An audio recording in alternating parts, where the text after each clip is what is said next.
Budget सत्र को लेकर सीएम धामी ने दिया बयान। कहा, राज्यपाल का अभिभाषण सरकार का रोड मैप। राज्यपाल के अभिभाषण में है सभी बिंदुओं का उल्लेख।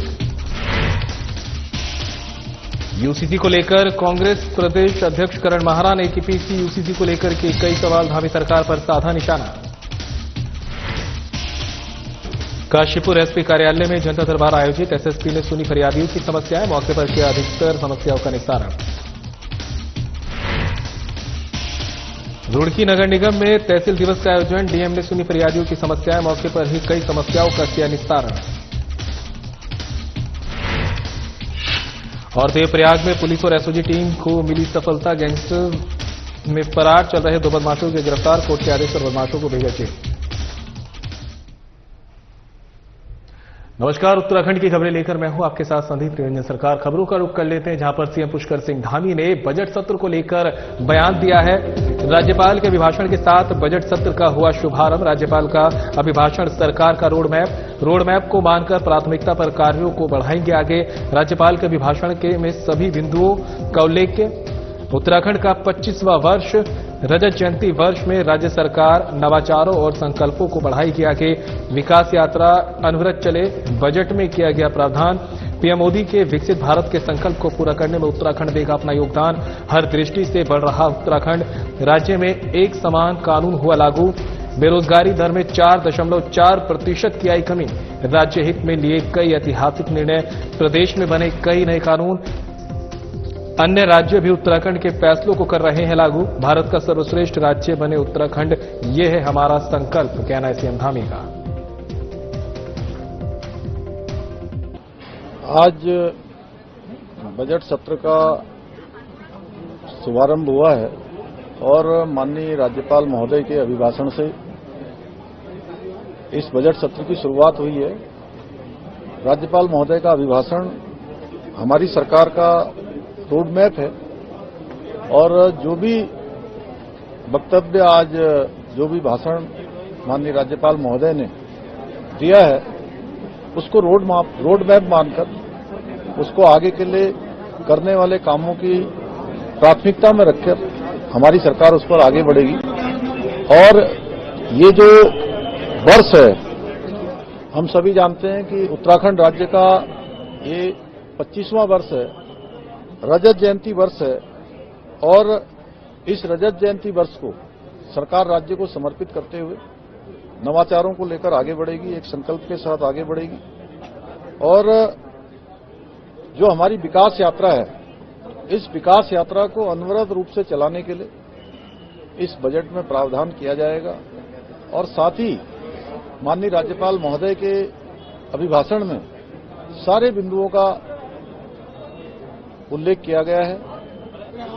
हमारी सरकार उसको पूरा करने के लिए, और हमारे प्रधानमंत्री जी ने जो बाबा केदार की भूमि से ये उद्घोष किया था, उनके मुंह से निकले हुए शब्द कि इस सदी का तीसरा दशक उत्तराखंड का होगा, उनके उन शब्दों को साकार करने के लिए हमारी सरकार पूरे प्राणों प्रण के साथ काम करेगी और हर दृष्टि से उत्तराखंड आगे बढ़े। भारत का जो विकसित भारत का संकल्प आदरणीय प्रधानमंत्री जी के नेतृत्व में लिया गया है, उस विकसित भारत के संकल्प को पूरा करने में उत्तराखंड राज्य भी अपना योगदान देगा। हर दृष्टि से आज उत्तराखंड आगे बढ़ रहा है। अभी हमने राष्ट्रीय खेलों का सफलतापूर्वक यहां पर संपन्न हुए हैं, जो राज्य के लिए एक बड़ी उपलब्धि है। उत्तराखंड राज्य आज पूरे देश के अंदर, दुनिया के अंदर, देश की आजादी के बाद ऐसे राज्य के रूप में स्थापित हुआ है जहां पर रहने वाले सभी लोगों के लिए एक समान कानून लागू हुआ है। ऐतिहासिक निर्णय लिए हैं, नए कानून बनाए हैं, जो आज अन्य राज्यों में भी एक उदाहरण के रूप में लिए जा रहे हैं, आदर्श के रूप में लिए जा रहे हैं। इसी संकल्प के साथ हम आगे बढ़ेंगे। उत्तराखंड हिंदुस्तान का श्रेष्ठ राज्य बने, ये हमारा संकल्प है और इस संकल्प को आगे बढ़ाने के लिए बिना किसी नगरपालिका सभागार में पालिका अध्यक्ष मीरा सकलानी ने मजदूर संघ के साथ गोल्फ कोर्ट संचालक को लेकर बैठक की है। बैठक में मजदूर संघ को गोल्फ कोर्ट संचालक के साथ ही साइकिल रिक्शा संचालकों के विस्थापन को लेकर भी चर्चा की गई।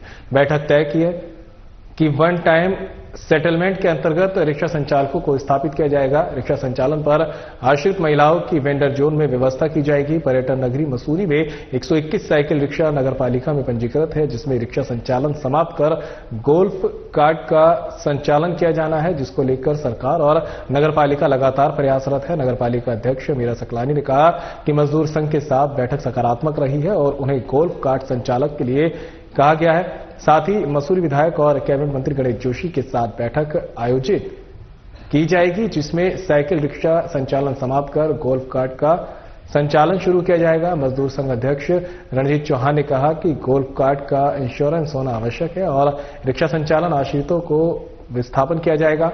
कहा कि मजदूर संघ गोल्फ कार्ट संचालक के लिए तैयार रहे। मीटिंग हुई अध्यक्ष जी के साथ मीटिंग ही हुई कि अध्यक्ष जी ने हमें बुलाया गोल्फ कार्ट संचालन के लिए। तो हमने उनसे बात करी गोल्फ कार्ट संचालन।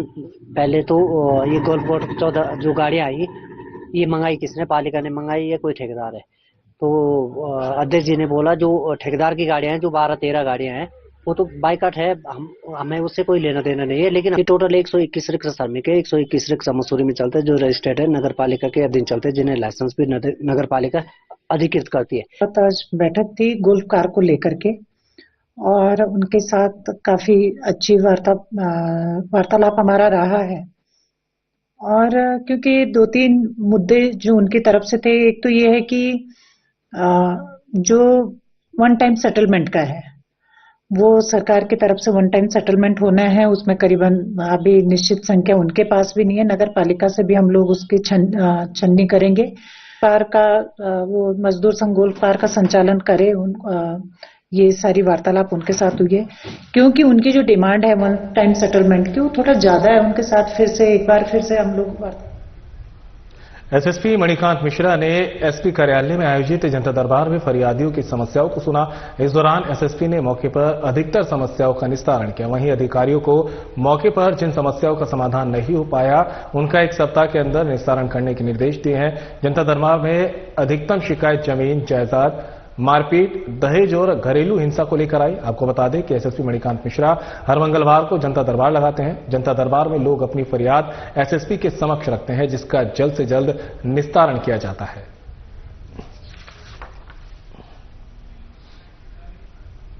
द्वारा यहाँ पर जनता दरबार लगाया गया। इसमें आपने देखा कि लगभग काफी भीड़ रही आज जो फरियादी आए, और इसमें जो फरियादी आए उसमें मैक्सिमम की समस्या का समाधान किया गया और बाकी की समस्या जो भी है वो अधिकारियों को निर्देशित किया गया जल्द से जल्द जो भी फरियादी आई है उनकी जो समस्या है उनका समाधान किया जाए। जो सर्कल काशीपुर है और सर्कल बाजपुर है, बाजपुर में 3 थाने हैं और काशीपुर में 4 थाने हैं। इन 4 थानों के जो 4 और 7 थाने हैं, इनके जो भी वहाँ पर जो फरियादी है, जो वहाँ की जिन पब्लिक है जिन्हें समस्या है, वो अपने यहाँ पर जो कप्तान साहब हैं उनके सामने आ सकते हैं और अपनी फरियादी, अपनी जो भी समस्या है उनके सामने रख सकते हैं। तो वहीं देहरादून में यूसीसी को लेकर कांग्रेस प्रदेश अध्यक्ष करण मारा ने प्रेस कॉन्फ्रेंस की है और इस प्रेस कॉन्फ्रेंस में यूसीसी को लेकर खड़े किए हैं कई सवाल। यूसीसी लागू करने को लेकर सरकार भ्रामक तथ्य कर रही है प्रस्तुत। सरकार ने कहती है कि हमने 2 लाख लोगों से की बातचीत। यूसीसी को लेकर सरकार ने किसी से नहीं की बातचीत। अनुच्छेद 44 का किया खुला उल्लंघन। यूसीसी के भाग 3 में सबसे ज्यादा आपत्ति लिव इन रिलेशनशिप और सहवासी संबंध। उत्तराखंड संस्कृति के खिलाफ। हमारी संस्कृति किसी को भी बिना शादी के सहवासी संबंध बनाने की नहीं देती अनुमति। यूसीसी के विरोध में कांग्रेस 20 फरवरी को करेगी विधानसभा कूच। जनमत संग्रह को लेकर फॉर्म किया जारी। जनता से यूसीसी को लेकर सहमति या असहमति को लेकर भरवाएंगे फॉर्म। जो यूसीसी लागू हुआ सरकार उसमें भ्रामक तथ्य प्रस्तुत कर रही है। समूह से बातचीत की है, लेकिन पूरे जनपद का, पूरे इलाके का, पूरे प्रदेश का दौरा करने के बाद मुझे कोई व्यक्ति ऐसा नहीं मिला जिससे बातचीत हुई हो। दूसरा, इसमें मेरे कुछ ऑब्जेक्शंस हैं जिसमें हमारी संविधान की जो अनुच्छेद 44 है उसका पूरी तरह से उल्लंघन है और इसके जो भाग 3 है वो सबसे ज्यादा ऑब्जेक्शनेबल है, जिसमें लिव इन रिलेशनशिप की बात की है, सहवासी संबंध की बात की है और ये उत्तराखंड की संस्कृति के बिल्कुल विरुद्ध है। हमारे यहाँ का कोई परिवार इस चीज के लिए तैयार नहीं कि उनके बच्चे बिना विवाह के एक दूसरे से शारीरिक संबंध बनाए या सहवासी संबंध बनाए। इसकी जो प्रक्रियाएं हैं वो बड़ी जटिल है। इसमें अलग होना बड़ा आसान है। सबसे बड़ा कारण है कि जैसे अगर आप किसी के संग 1 महीने के अंदर आपको रजिस्ट्रेशन करना बाध्य कर रखा है, आप 25 दिन रहे किसी लड़की के संग और रजिस्ट्रार ने जांच के बाद आपके रजिस्ट्रेशन को करने से मना कर दिया और इस 25 दिन में अगर लड़की गर्भवती हो जाती है तो उसका बच्चे का, उस लड़की का क्या होगा, इसके लिए कोई प्रावधान इसमें नहीं है। दूसरा, विवाह करने के एक लड़की के संग सहवासी संबंध बनाने के साथ लिव इन रिलेशन में रहने के बाद अगर कोई व्यक्ति आवेदन करता है अलग होने के लिए तो 15 दिन के अंदर उसको रजिस्ट्रार जो है अलग करने की प्रक्रिया को पूरा कर देगा, वो अलग हो सकता है। और इसमें कोई बाध्यता नहीं है कि दूसरे के संग नहीं रह सकता, एक के साथ रहेगा, कुछ समय बाद छोड़ के दूसरे के संग रह सकता है, उसको छोड़ के फिर तीसरे के संग रह सकता है। तो ये कोई अच्छा कानून नहीं दिखाया। आप बच्चों के भविष्य की बात कर रहे हैं, आदमी कितने भी बच्चे किसी से भी पैदा करेगा, यह अधिकार तो सरकार ने, कानून ने पहले भी दिया था। अगर किसी का कोई अवैध संतान पैदा होती है और वो साबित हो जाता है कि ये संतान किस व्यक्ति की है, तो उस व्यक्ति की संपत्ति पे, उसके हर चीज पे उसका अधिकार होता है। ये पहले से कानून में, लिव इन रिलेशनशिप में उसको बढ़ावा देने का काम किया है। आपका जो कानून है वो एक व्यक्ति को कई महिलाओं के संग रहने की इजाजत दे देगा। एक के साथ रहेगा, 15 दिन में तलाक होगा, दूसरे का। जो हमारा अभी तक विवाह संबंध वाला था उसमें तलाक में समय लगता था, आदमी छिपाता था, कई बार परिवार के प्रेशर में या परिस्थितियों या उस समय अवधि में उसको समझ में आ जाता था कि ये गलत हो रहा है, वो अपना तलाक वापस लेता। बहुत कम लोगों के तलाक होते। 10 तारीख को कांग्रेस पार्टी एक बड़ा प्रदर्शन देहरादून में करेगी। हम लोग विधानसभा का घेराव करेंगे, उस पर हम लिव इन रिलेशनशिप को लेकर सरकार को घेरेंगे और हम कोशिश करेंगे कि ये जनमत संग्रह जो हम करने जा रहे हैं इसके माध्यम से हम सरकार पर दबाव बनाएं और इस कानून को बदलने के लिए हम पूरी ताकत। जिलाधिकारी नितिन भदौरिया ने तहसील दिवस के अवसर पर काशीपुर चेती रोड स्थित ब्लॉक कार्यालय में आयोजित जनता दरबार में जन समस्या सुनी। इस दौरान उन्होंने कुछ शिकायतों का मौके पर ही निस्तारण किया, जबकि कुछ शिकायतों का संज्ञान लेते हुए अधिकारियों को 1 सप्ताह के भीतर निस्तारण करने के निर्देश दिए हैं। जनता दरबार पर 70 लोगों की शिकायतें दर्ज की गई, जिसमें अधिकतम शिकायत बिजली, पेयजल, राशन कार्ड आदि की दर्ज हुई है। जिलाधिकारी ने तहसील दिवस में मौजूद संबंधित विभाग के अधिकारियों को लोगों की समस्याएं समय पर निस्तारित करने के निर्देश दिए। उन्होंने कहा कि जनता की मूलभूत आवश्यकताओं से संबंधित समस्याओं का प्राथमिकता के साथ निस्तारण किया जाए।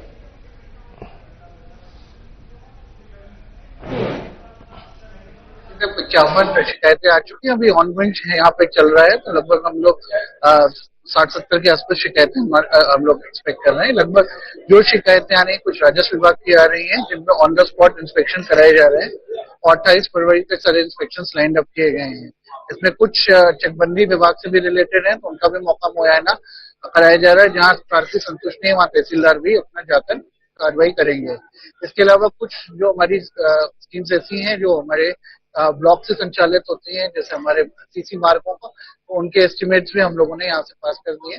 जो कोई भी ऐसी हमारी समस्या नहीं आई है जो जनपद से सॉल्व नहीं हो सकती, तो हमारी कोशिश यही रहेगी कि जनपद के अंतर्गत इन सभी समस्याओं को सॉल्व करें और लोगों को जो न्याय की अपेक्षा पूरे जनपद से रहती है, पूरे शासन प्रशासन से रहती है, उनको हम लोग पूरा कर सकें।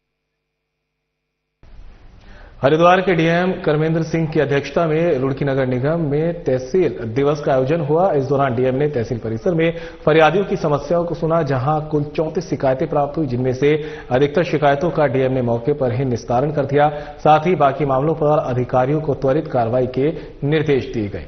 अधिकतर चकबंदी, भूमि पैमाइश, अवैध कब्जे और जलभराव की शिकायतें मिली। बोर्ड परीक्षा के दौरान लाउड स्पीकर की शिकायत प्राप्त हुई, जिस पर डीएम ने एसपी देहात को जांच के आदेश दिए हैं। तो वहीं प्रीत विहार में सड़क धंसने की शिकायत पर नगर आयुक्त को मरम्मत के निर्देश दिए गए हैं। दहेज उत्पीड़न, अवैध पेड़ कटाई, सार्वजनिक रास्तों पर कब्जे, सड़क और नाली निर्माण जैसी कई समस्याओं पर अधिकारियों को सख्त कार्रवाई के आदेश दिए गए। जिलाधिकारी ने सभी अधिकारियों को जनता की समस्याओं का समाधान प्राथमिकता से करने के निर्देश दिए। रुड़की तहसील में आयोजित हुआ है, सभी जिलास्तरीय अधिकारी यहाँ उपस्थित थे और इसमें कुल 34 शिकायतें आज प्राप्त हुई। इसमें से 31 शिकायतों के तत्काल मौके पर भेजा गया है समाधान के लिए और 31 शिकायतों के लिए लोगों को निर्देशित किया गया विभागों को तत्काल शिकायत समाधान करके यहाँ पर भेजें। इसके अलावा 4 शिकायतें पुरानी तहसील दिवसों की पेंडिंग थी, उनके बारे में व्यक्त करके चर्चा हुई है और निर्देश दिए गए हैं कि उनको 3-4 दिन के अंदर समाधान करके यहाँ पर मुख्य रूप से आज यहाँ पर पुलिस विभाग की समस्याएं थी और राजस्व की समस्याएं थी और नगर निगम की समस्याएं थी। इन 3 विभागों की ज्यादा समस्याएं आ जाएंगी। जो शिकायत आई थी उनके बताता हूँ कि केवल 4 शिकायतें बची हुई थी, बाकी बाकी का समाधान आ गया है। उन 4 को निर्देशित किया गया है तत्काल वो लोग भी समाधान करके भेज दें। बाकी इस बार जो 34 आई हैं इनकी भी जो है हफ्ते 10 दिन में शिकायत समाधान करके लोग भेज देंगे। कुछ तत्काल प्रकृति के हैं, उसमें आजकल भी समाधान करके भेज देंगे। कई को कोतवाली में बुलाया गया है, आज ही बुलाया गया है, कई को 4 बजे निकल। काशीपुर पुलिस ने व्यक्ति पर जानलेवा हमला करने वाले 3 आरोपियों को गिरफ्तार किया है। पुलिस ने तीनों आरोपियों को कोर्ट के आदेश पर जेल भेज दिया है। दरअसल राजो देवी निवासी शांति काशीपुर ने पुलिस को तहरीर देकर बताया कि उसके बेटे अनमोल पर मंगल सिंह, कुलदीप और अन्य 3 लोगों ने जानलेवा हमला किया। उन्होंने अनमोल की लाठी डंडों से मारपीट कर बुरी तरह घायल कर दिया और उसकी गाड़ी के शीशे भी तोड़ दिए। पुलिस ने तहरीर के आधार पर मुकदमा दर्ज कर आरोपियों की धरपकड़ के लिए टीम गठित की। पुलिस ने मुख्य आरोपियों के अलावा 3 अन्य लोगों को कुंडेश्वरी से गिरफ्तार किया है। पूछताछ के दौरान उन्होंने बताया कि घटना वाले दिन वे मुख्य आरोपी मंगल सिंह और कुलदीप सिंह के साथ थे। पुलिस दोनों मुख्य आरोपियों की तलाश में जुट गई है।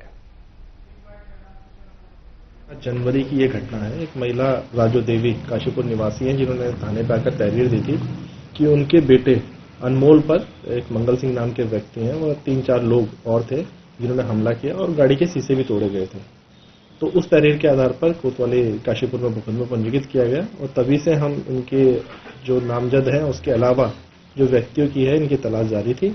इसी क्रम में आज जो नामजद अभियुक्त के अलावा जो प्रकाश में आए 4 अभियुक्त हैं, इन 5 में से 3 को गिरफ्तार कर लिया गया है और बाकी 2 की तलाश जारी है। सर क्या कारण रहा कि इन्होंने इस पर घटना का जो मोटिव है वो अभी अभियुक्त से पूछताछ में उनके द्वारा स्पष्ट नहीं बताया गया है, क्योंकि जो नामजद अभियुक्त है वो अभी उसकी गिरफ्तारी सुनिश्चित नहीं हो पाई है। सर देखिए वही है जो नामजद अभियुक्त है, क्योंकि उसकी गिरफ्तारी नहीं हो पाई है और जो हमने गिरफ्तार किए हैं व्यक्ति, उन्होंने पूछताछ में ऐसा कुछ नहीं बताया। उन्होंने बोला हम तो सिर्फ जो नामजद अभियुक्त है उसके साथ गए थे, बाकी वही बताया। पिरान कलियर में दरगाह परिसर में मारपीट करते हुए युवकों का वीडियो तेजी से सोशल मीडिया में वायरल हुआ था, जिसमें युवक के 2 गुट आपस में जमकर लात घूंसे और बेल्टों से मारपीट करते हुए नजर आए। साथ ही बीच बचाव करने आई महिलाओं के साथ भी युवकों ने अभद्रता की। वीडियो वायरल होने के बाद ज्वाइंट मजिस्ट्रेट रुड़की आशीष कुमार मिश्रा ने भी दरगाह क्षेत्र का निरीक्षण कर आरोपियों के खिलाफ कार्रवाई के निर्देश दिए। इसी कड़ी में थाना प्रभारी दिलवर सिंह नेगी ने बताया कि दरगाह परिसर में जायरीनों के साथ अभद्रता करने वाले समीम निवासी मुकर्रबपुर को और काशिफ उर्फ काशी निवासी पिरान कलियर को गिरफ्तार कर जेल भेज दिया है।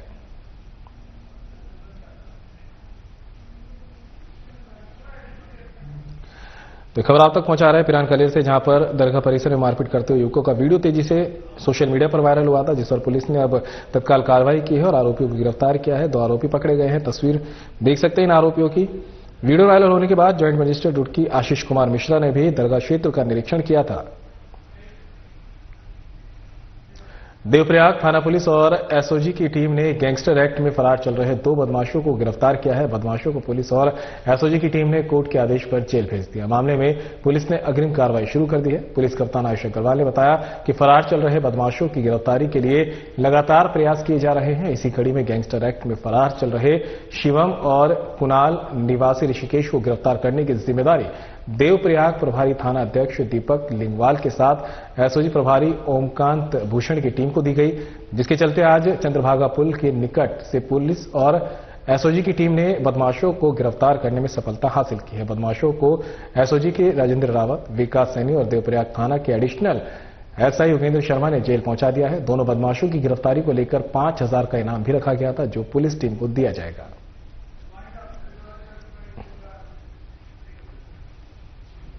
और फिलहाल बुलेटिन में मेरे साथ इतना ही, लेकिन जाते जाते आपको हरिद्वार के हर की पौड़ी लिए चलते हैं, जहां पर गंगा आरती का सीधा प्रसारण जारी है।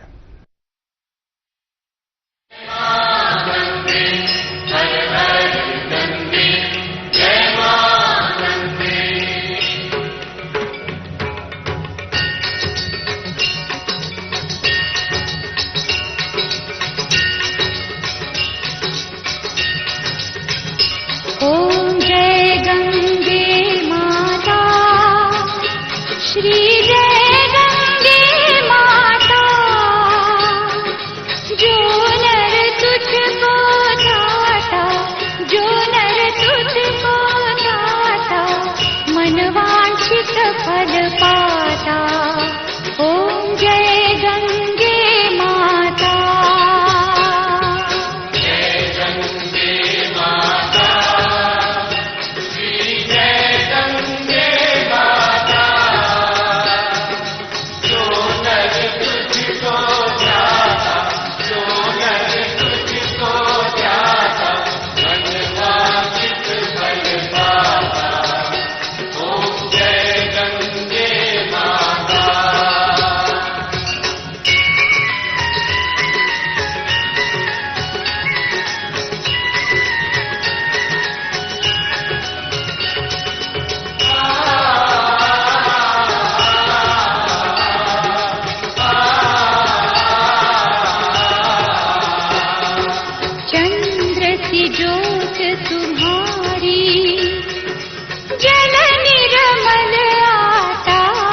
शरण पड़े जो तेरी सो नर तर जाता।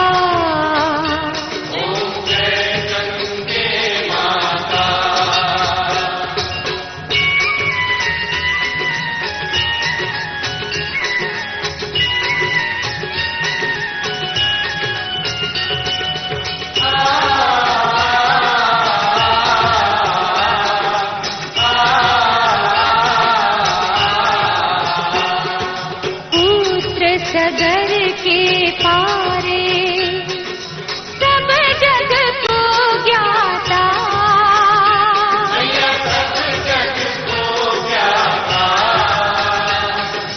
कृपा दृष्टि तुम्हारी, कृपा दृष्टि तुम्हारी, त्रिभुवन सुखदाता।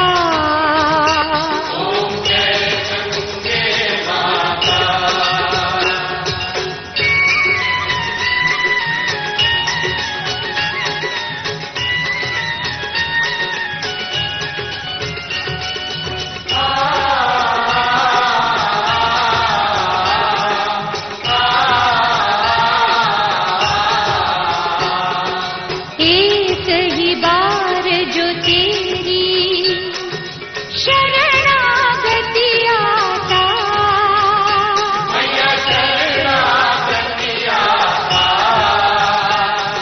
यम की त्रास मिटाकर, यम की त्रास मिटाकर परम गति पाता।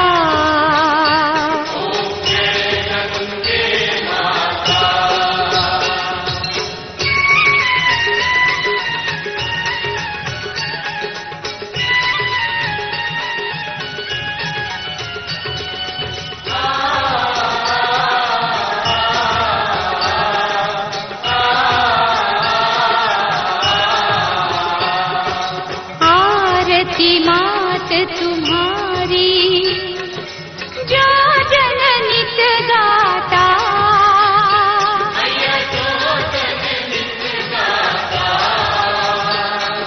दास वही सहज में, दास वही सहज में मुक्ति को पाता।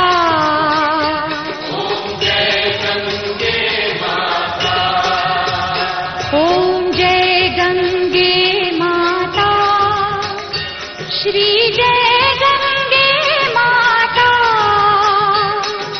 जो नर तुझको ध्याता, जो नर तुझको ध्याता, मन वांछित फल पाता।